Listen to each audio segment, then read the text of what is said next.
Mirëmëngjes nga një vlog i ri. Dëgjoni tani pse zihemi ne, për shembull. Lash rroba me dorë, zemër do kënaqen. Jam problematik, ose më saktë buri është problematik. Të kaluara, kam marrë edhe PR boxe të tjera, kjo duhet jetë e treta. O dridili. Që unë nuk jam për të dalë në vap, nuk jam dhe kam lënë. Mirëmëngjes nga një vlog i ri. Jemi përsëri në fundjavë, sot është e premte, unë vendosa që të hap një vlog të ri, duke qenë se tani më është bërë rutinë. Siç e shikoni, jam bërë gati, jam lyer, jam veshur, jam sistemuar sepse isha duke xhiruar si gjithmonë. Besoj se i përfundova xhirimet për këtë javë, të paktën kështu shpresoj, vetëm mund të krijoj ndonjë reels tek tuk për Instagramin tim, edhe kaq. Nëse nuk më ndiqni në Instagram, po ja ulej Instagramin këtu anash. Ndryshe nga fundjavën e kaluar, këtë fundjavë nuk kam asnjë plan. E lash kështu sepse si shkoi fundjava e kaluar më doli nga hundët me plot kuptimin e fjalës. Nëse nuk më keni bërë subscribe, juftoj të më bëni subscribe dhe më vjen shumë mirë që jemi rritur kaq shumë këtu në YouTube. Ju dua pafund, më gëzoni shumë kur komentoni, kur bëni like, e vlerësoj, jashtëzakonisht nuk i keni idenë sa shumë e vlerësoj. Atëherë, siç ju thash, do fillojmë me pakot që më kanë ardhur këto 2 ditët e fundit.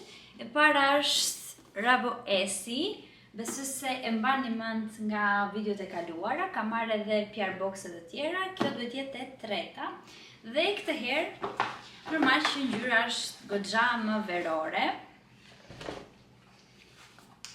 Janë këpucët këtu, tani unë i kam veshur djetë, mos gënjej kohë, sepse bëra dhe kontentin për katës, kam bërë reels, kam bërë foto, shkojnë pak sa të bukra janë, kanë pak tak, po është këpuca më komode që unë kam provuar, e kam thënë dhe në Instagram, po e them dhe këtu, në momentin që i kam parë për herë të parë dhe kishin këtë prerjen kështu me këto gishtat, kam menduar që ndoshta nuk janë fare komode, por në momentin që i kam marrë, i kam provuar, i kam veshur, mund të them që janë këpucët më komode që unë kam. Si këto me tak, si ato të sheshtat. Ato të sheshtat pastaj janë zere se nuk e veshur asgjë fare, si kur je pak këpucë fare, ashtu ndjet këmba.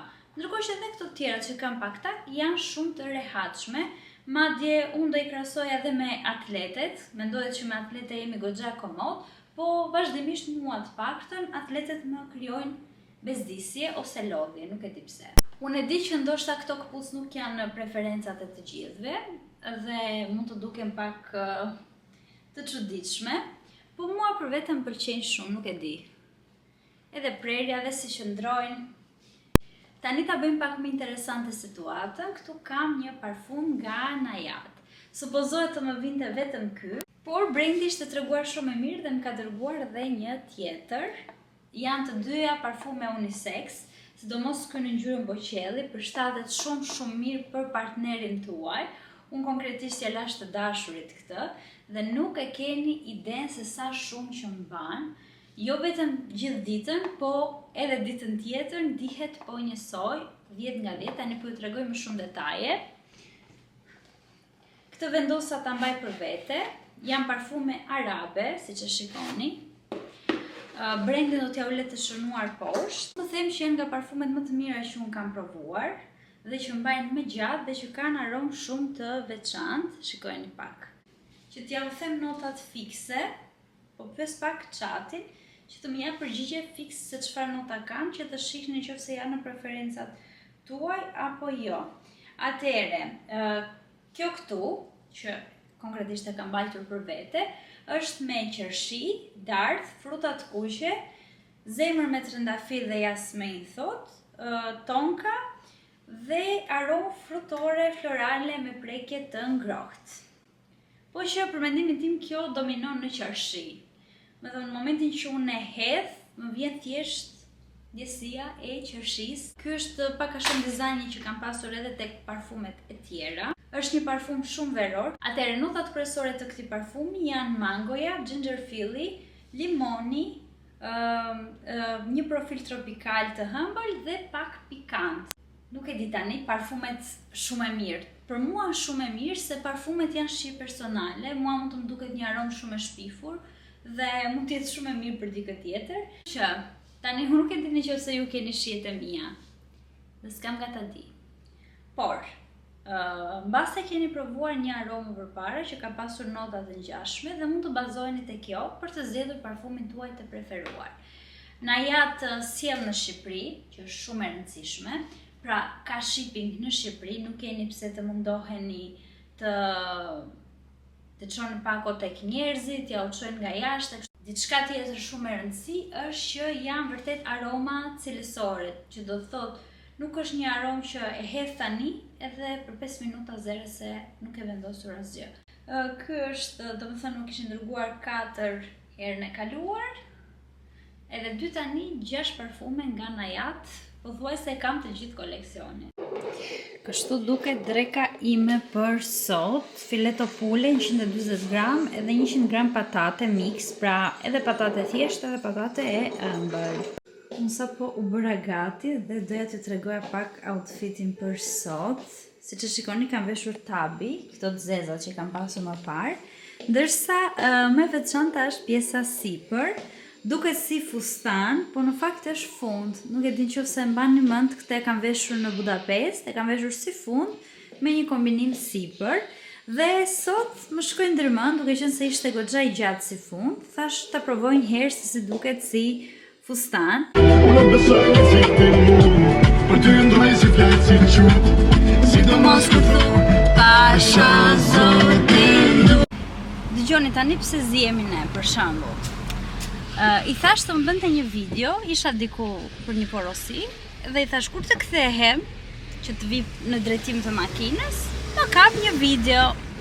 Okej, më tha mua, më thuaj para se të vish, prita në ta tregoj versionin tim. Po, më thuaj para se të vish. Po, dhe unë i thash, për 2 minuta do vi. Po, para se të vish. Kur hy në makinu, zotëria këtu e kishte xhiruar direkt nga WhatsApp-i video. Po. Që ju e dini shumë mirë që kualiteti në WhatsApp ikëm për lesh. Edhe tani kush e ka fajin këtu? Për lesh ke i këti. Kush e ka fajin këtu? Kush e ka fajin e ti gotë? Kush e bëri gabim video? Atë thash më shkruaj para se të nisesh. Po, se në WhatsApp e hapi dhe se hapi në telefon video? Po pra, se ti më shkruajte në moment, unë e kisha në WhatsApp, ti më shkruajte ku jam unë këtu. Ja, unë hapa me pa se çam shkruajte ti. Edhe u hap video pa dashi? Edhe u hap video në lash. Edhe la në WhatsApp, ku i ra shkurt vare, tha në WhatsApp. Që ta dini pse zihemi ne kot kështu. Ndaloj një zonjë tani këtu te rruga, sepse ishim prapë duke u zënë. Jo më bëdhe një foto, jo mos më bëdhe një foto, jo më bëdhe 2, jo më bëdhe 3. Edhe po na tregonte që dashuria e vërtet nuk ekziston, ekziston respekti. Bla. E të tjera, po na ka mbajtur 1 orë këtu me muhabet tani. Po ishte zonjë e lezetshme. Përfundimi tani do marr pije dhe do mbi pra foto se s'më ka bërë. Përfundimi të marr pijen e të hikim nga aty ku je.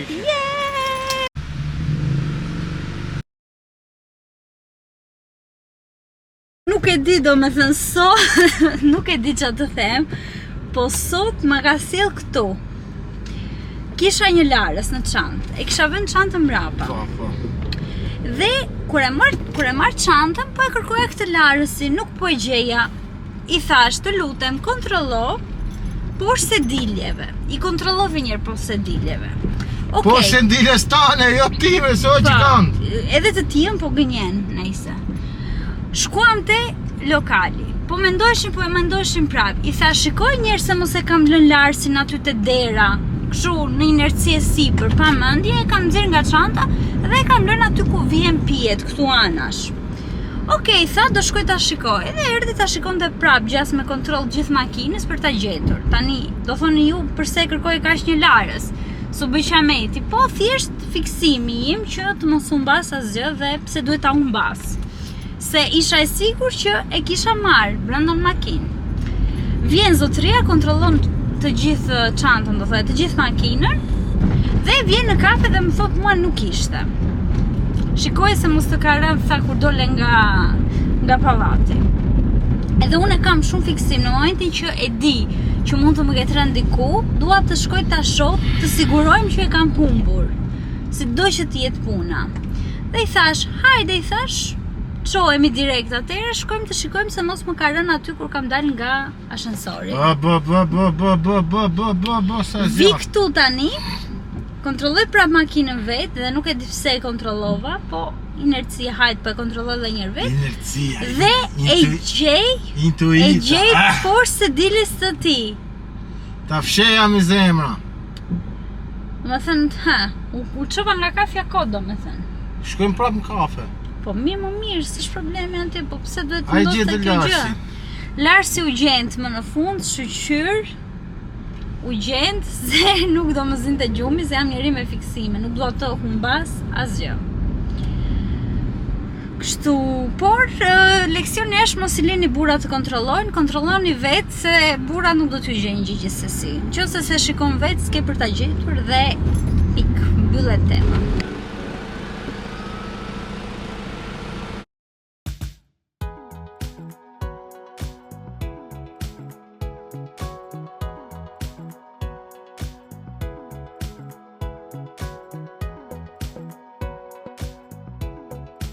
Mëngjes nga dita tjetër. Mëngjes kam fjetur fare mirë, sepse kam haruar të tregoj, po këtu ngjitur, nuk e di fikse ku, nga cila anë, ndoshta dhe lart, kemi disa komshinj të cilët janë problematik, ose më saktë burri është problematik, vazhdimisht dëgjohen të bërtitura, të qara, përplasje sendesh, në orët e para të mëngjesit, në orët e vona të natës, edhe kjo gjë më ka mërzitur shumë. Për te janës që po na prishin ne qetësinë, që duam të pushojmë, të flem, të çlodhemi, jemi të lodhur gjatë gjithë ditës, sidomos nga vapa që është tani, është fakti që ndihem vërtet shumë keq për atë vajzën e cila jeton në atë shtëpi me dhunë. Dhe për fat të keq nuk është as rasti parë, as rasti vetëm që dëgjoj apo që ndodh. Kafja është gati, ka dalë shumë e mirë si gjithmonë, dhe ula këtu që të flasim pak për këtë temë. Kam menduar shumë herë të drejtën që të shkoj, të trokas, edhe t'i them çfarë problemi ke. Nëse ti nuk e do këtë vajzë, ose këtë grua që ke në shtëpi, se nuk e di fare se çfarë moshe kanë dhe nëse kanë fëmijë apo jo, nëse do kishin fëmijë do ishte akoma më e rëndë dhe më vështirë. Do i thoja, nëse ti nuk e do këtë grua, nuk e do këtë vajzë që ke në shtëpi, atëherë për çfarë e torturon çdo ditë dhe për çfarë ja bën këtë gjë që po i bën. Sepse dhuna është vërtet e patolerueshme. Mua më vjen vërtet shumë keq që në realitetin shqiptar rastet të tilla janë pafund dhe ka shumë vajza aty jashtë të cilat e kalojnë këtë situatë çdo ditë. Ju betohem unë në momentin kur dëgjoj të bërtiturat, kur dëgjoj ato përplasjet e sendeve, kur dëgjoj ofendimet dhe çdo gjë tjetër që mund të dëgjohet brenda shtëpisë time, pra gjitha ato zhurma që vijnë, ndihem vërtet shumë keq edhe e vendos veten se si ndihet ajo.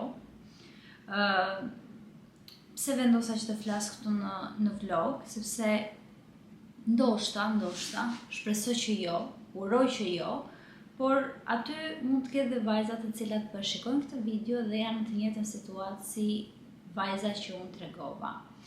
Dhe dua t'i them që të largohen sa më parë. Nëse një partner arrin që të prek, të dhunoj, të ofendoj dhe kjo gjë të kthehet mbi të gjitha në diçka sistematike, pra të kthehet në të përditshmen tënde, të duket si diçka normale që erdhi burri dhe tani do ndodh kjo gjë, duhet të ikësh një orë më parë. Shpesh në Instagramin tim kam folur për këtë temën e dhunës, edhe për fat të keq kam marrë edhe mesazhe të cilat më kanë traumatizuar dhe më kanë bërë të ndihem shumë e pafuqishme përballë fenomenit. Mbaj mend më ka shkruar një vajzë e cila madje kishte fotoprofilin me burrin e vet dhe më shkruan dhe më tregon që burri e ka dhënuar që prej ditës së parë që ajo ka shkuar në atë shtëpi. Dhe sipas shpjegimit të saj, ajo jetonte bashkë me familjen e burrit, pra jetonte edhe me kunatën tjetër, edhe me vjerën, jetonin të gjithë në një shtëpi. Dhe sipas shpjegimit të saj, kunata dhe vjera nuk e kishin qef si vajzë dhe mundoheshin që të kthenin burrin kundër saj. Dhe pasi ajo më tregon të gjithë kalvarin që kishte kaluar në mënyrë të përmbledhur normal, unë e pyes, i thash pse nuk je ndar, ose pse nuk i tregon familjes, që të paktën familja jote, duke qenë se jetonin në një zonë me tradita, me zakone, që gruaja nuk duhet të ndahet nga burri, është turp etj. I thash, për çfarë ti nuk i tregon familjes? Dhe familja le të vi dhe të flasë me këtë burr, të thotë si është puna, pse e kishte ton gocën ton, etj. Përgjigjja që mora më la akoma më të çuditur, sepse ajo më tha që familja i dinte të gjitha, por i kishte thënë që nuk mund të ndahej, sepse ndryshe do t'i turpronte dhe fundja e kishte zgjedhur vetë burrin e vet dhe tani duhet të duronte. Dhe kjo është pika më e rëndë për mendimin tim në realitetin e shumë vajzave që nuk gjejnë mbështetje nga familja e tyre. Okej, ndoshta fatkeqësia e tyre i çon pranë një njeriu të dhunshëm, pranë një njeriu që është toksik, që nuk i intereson asgjë përveç vetes, por të kesh një familje që të tregon rrugën është fatkeqësia më e madhe që mund të ndodhë. Sepse fundet, në qoftë se ti ke zgjedhur dikë të gabuar, të gjithë gabojmë, një ditë të bukur ti mund të shkosh, të çohesh në mëngjes, të marrësh valixhet edhe të shkosh tek familja jote. Por në qoftë se familja jote ta ka mbyllur derën, ku do të shkosh? Unë në qoftë se do kisha një vajzë, nuk e di nëse do ta kemi një ditë, por në qoftë se do kisha një vajzë, e vetmja gjë që do e ushqeja çdo ditë, e para është të tregonte shumë kujdes në momentin që zgjidhte një partner, sepse sinjalet e para, ato thelbësoret, ato kryesoret, duken që në ditët e para. Pra, ti nuk ke nevojë që të kalosh pafund kohë që të kuptosh që ky njeri është i dhunshëm dhe ky njeri nuk ndryshon. Nuk ka nevojë të japësh vetes fare kohë për këtë gjë. Që në episodin e parë, ti duhet thjesht të largohesh edhe kaq. Qoftë edhe një ofendim i tepruar, qoftë edhe një gjest i tepruar, janë tregues që kjo gjë do përkeqësohet më vonë dhe jo vetëm që nuk do ndryshoj për mirë, por do ndryshoj për keq. Kështu që largohu sa ke mundësi të largohesh. E para. E dyta, edhe në qoftë se vajza ime nuk do t'ishte e aftë ta dallonte këtë, ose dashuria do ta bënte të verbër, le të themi, por unë do mundohesha ta edukoja në atë mënyrë që ajo të mos ishte asnjëherë e verbër, por të ishte gjithmonë egoiste në formën e mirë gjithmonë, pra të mendonte veten para, të mirën e saj edhe të kishte vetvlerësim për veten e saj. Në momentin që një vajzë nuk i ka këto, është shumë herë më e lehtë për një mashkull që ta shkel, ta dhunojë edhe ta ul figurën e saj. Dhe në qoftë se unë zë skenarin që vajza ime kishte gabuar dhe kishte zgjedhur njeriun e gabuar, padyshim që çdo ditë do isha aty për të, dera ime do ishte gjithmonë e hapur dhe nuk do m'interesonte askush, pra as fjalët e njerëzve, as zakonet, asgjë, asnjë gjë nuk do m'interesonte përveç vajzës time. Mjafton që ajo të ishte mirë. Dhe besoj që çdo prind duhet ta ketë këtë. Dhe kur nuk e ka këtë, unë nuk e kuptoj dot si nuk e ka këtë. Pra si ti mund të thuash vajzës, ti e zgjodhe vetë atë njeri, tani shko edhe duro dhunën e tij. Dhe ja pse ndodhen kaq shumë vrasje. Sepse fillojmë që nga familja, që e sheh ndarjen e vajzës si një turp. Pra, preferojnë që vajzat ju dhunohet, të ri në kushte ekstreme, të ri në dhunë gjithkohën, të ri në presion, në shtypje etj. Mjafton që njerëzit dhe bota të mësojnë që vajza e X-it u nda nga burri. Kështu, vajzat nuk mund të ndahen, kanë frikën e familjes, kanë frikën e botës. Në shtëpi nuk i dëgjon askush, burri vet është kundër atyre, familja e vet është kundër atyre. Durojnë, edhe më pas arrim në ato pika që ose i vret buri, ose vrasin veten, që është pika ekstreme. Pra, njeriu mund të arrijë deri në atë pikë sa të mos dojë më veten fare, mos dojë jetën e vet. Nuk jeni pronë e askujt. Jeni vetëm e vetes tuaj dhe veten duhet ta respektoni, ta doni, ta vlerësoni dhe në momentin që shikoni që dikush tjetër nuk e bën, thjesht i tregoni rrugën dhe t'i thoni miru pafshim, deri këtu ishim bashk. Kaq. Dhe pika më e rëndësishme dhe kryesore, mos prisni që dikush të ndryshojë. Një dhënues nuk ndryshon asnjëherë. Gënjen veten e tij, ju gënjen dhe ju. Mos e keni më shpresën që do ndryshoj. Jo. Ajo gjë do ngelet ashtu. Mund të duket në momentet e caktuara sikur po përmirësohet, por do vi dita që do ndodh përsëri. Një njeri që e bën një herë, e bën gjithmonë, kjo vlen për dhunën edhe vlen për çdo gjë tjetër. Kështu që sa më shumë dashuri për veten, kjo ishte ajo që doja të thoja kur e hapa këtë temë që fola kaq shumë. Atëherë, pas 2 orësh gati, kam bërë gati këto makaronat që janë inkas për pastiçe, aty kam bërë beshamelin edhe këtu kam gjellën me mish. Kam ngrirë gjithashtu kaçkavall të freskët për t'ja hedhur sipër. Tani do hap furrën dhe do filloj që të vesh shtresat këtu tek tava. Dhe shtrova fillimisht stresën e parë këtu tek tava. Një shtresë makarona tani dhe do kështu duket dhe shtresa e dytë. Tani do vazhdojmë prapë me makarona, me mish dhe me beshamel. Dhe tani pjesa ime preferuar, do marr djathin edhe do filloj t'ja hedh. Nuk kam ngrirë shumë djath, pak. E di si jeni ju, po unë derisa të piqet pastiçe tani do i laj të gjitha këtu që të mos kemen. Pastiçja është gati, tani do e le të ftohet sepse duhet të ftohet pak para se ta pres. Ndërkohë ditët e fundit kam filluar të shikoj vetëm Elsonin dhe Blerinën në YouTube. Nuk më kishin dalë më parë, më donin rastësisht dhe bëjnë video shumë të lezetshme.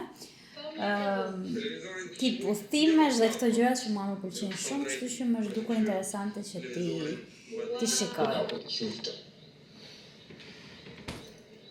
It's just love, Dad. And that is big. And that is scary. Kena dalë në piskun e babës, është ora 2 fiks. Nuk e di se çfarë i bëm vetes, por po vdesim nga baba.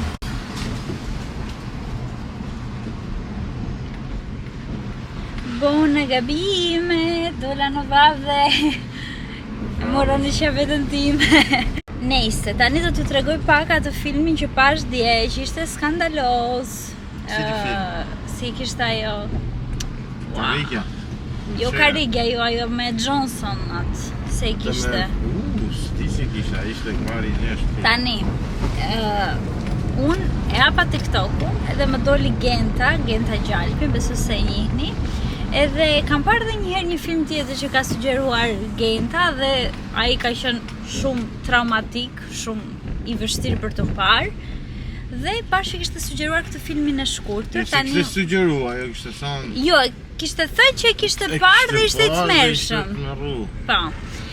Titullin do t'ja u le këtu se tani nuk po më kujtojt fix se e kishte, që mos bëj ndonjë gabim. E gjeni në YouTube, është 30 minuta. Në qoftë se doni t'ju shpifet dhe në qoftë se jeni kurios si puna ime, se kurioziteti vret, e kam thënë shumë herë. Shikojeni dhe ju dhe t'ju shpifet dhe ju ashtu siç më shpif mua. Tematika ishte shumë tronditse, domethënë nuk e di se çfarë mendje kishte pasur regjisor. Perverse. Tani ndoshta ai ka pasur, ai ka përdorur psikologjinë e kundërt, mendoj unë. Thjesht ai ka dashur të tregoj se si është. Asnjë menje më djallëzore. Po pra, po ka shumë baballar të cilët e bëjnë atë gjë me fëmijën e vet. Dhe si do ishte në qoftë se fëmijët do e bënin me babain, domethënë ai e ka menduar në këtë formë. Është njësoj si, për shembull, unë e kam bërë këtë gjë në universitet, kemi pasur për detyrë të bëjmë një mini film.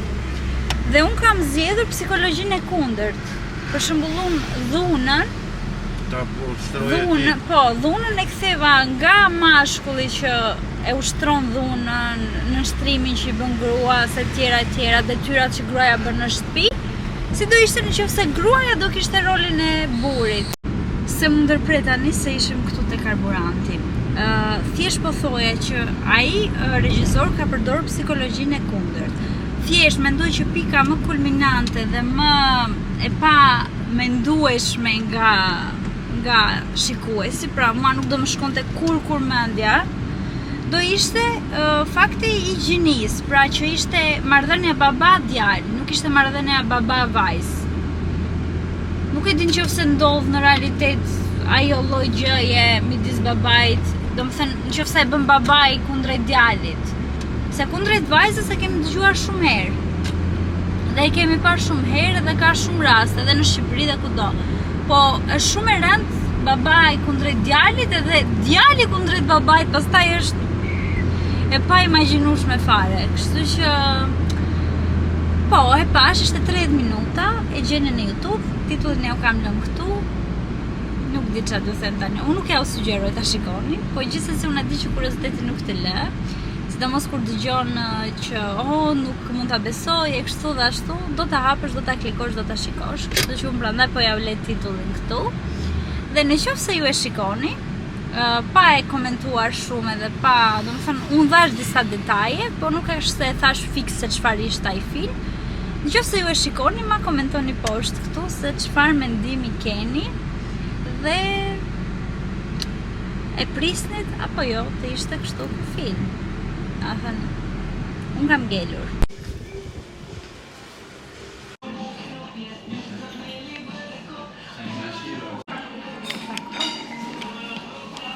Atëre, nëse po kemi mbaruar krepat këtu, se kishte La Paris, Crêpe de Paris. De Paris është afër në kryqëzimin Selvis, afër rrugës së Dibrës këtu. E gjeni shumë thjesht. Krepat ishin 10 nga 10, Rrugica ishin Sarajve thuj si nxjerr ke rruga bicikletave. Okej, ja u shpjegon GPS-i i Tiranës.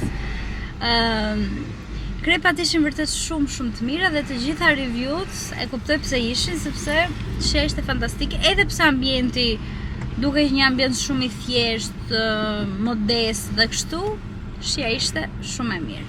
Por që unë nuk jam për të dalë në vap, nuk jam dhe kam lënë nam. Okej, deri në pikën ku ti thua kamarieri të bëft mirë dhe ty, ose e falenderon dyer, ose po tentosh me puth kamarierën. Por të bësh atë që bëra unë. Si ishte të shumë. Arritëm këtu dhe më thot mua i dashuri që prit këtu, thes atë sistemoj pak makinën ta vendos mirë. Dhe unë po rria aty jashtë, po e prisja. Del vajza që ishte shumë e mirë, shumë e sjellshme, shumë e ëmbël, shumë e mirë ishte ajo. Nuk është fa i saj, është fa im. Ai ishte tamam në shumë e sjellshme, nga më të botë. Ajo del jashtë, se unë po rria jashtë dhe ndoshta ka menduar që nuk e dia ku ishte hyrja ose thjesht për të më shërbyer me pak fjalë, dhe më flet anglisht fillimisht. Turistja ime ti, turistëm Tiranë. Unë i kthehem shqip, i thash si e mirë. Në atë moment tha, mendova se ishe huaj, dhe në atë moment më qeshi. Dhe nuk e kuptoj se çfarë neuron u lidh në trurin tim në atë moment, që unë nisem drejt saj për ta takuar dhe për ta puthur. Domethënë, a thua se më erdhi një shoqe para dhe do të pa kjo si turrësh me puth boca. Çik xhelos. Po, je pak xhelos ti. Dhe ajo nuk po dinte si të reagonte në atë moment, se unë u afrova, më tha fiks për ta takuar. Dhe në moment të fundit, domethënë isha gati për ta puthur, për ta përqafuar. Kujtohem dhe thash, ç'a po bën mojtula se je këtu, nuk është shoqja jote. Dhe arrita t'ja vendos dorën këtu te krahu dhe për ta kamufluar, po gjithsesi ajo ka kuptuar që unë do të takoja dhe kush e di si ka thënë, shkreta i ka rënë vapa në kokë kësaj. I thash, të lutem, më duhet një tavolinë për 2. I thash, mund të shohësh tashun jashtë ose brenda ku mund të qëndrojmë. Që dhe këtë kohë t'ja thash se s'ishte fare nevojshme. Gjithsesi, për me dal nga situata ku hyra që bëfsha lëmshu, bëfsha nuk jam për të dalë në vap. Kështu që kjo historia ime do ngelet kështu si është ajo nivel Naruto kur them unë. Janë njerëzit normal që bëjnë gabime të vogla, lapsuse në të folur, pastaj jam edhe unë që vete e puth kamarierën e përgjapon. Nëse kjo është situata që më ndodhi. Tani nëse ju ka ndodhur diçka ngjashme që nuk besoj, ma komentoni. Po kujt I ka ndodhur diçka ngjashme si turret në puth kamarierën? O dridjeli. Oj zoj mi gjasë. Si ka syçka të jeshile. O jetë, si kon kamerën kjo more.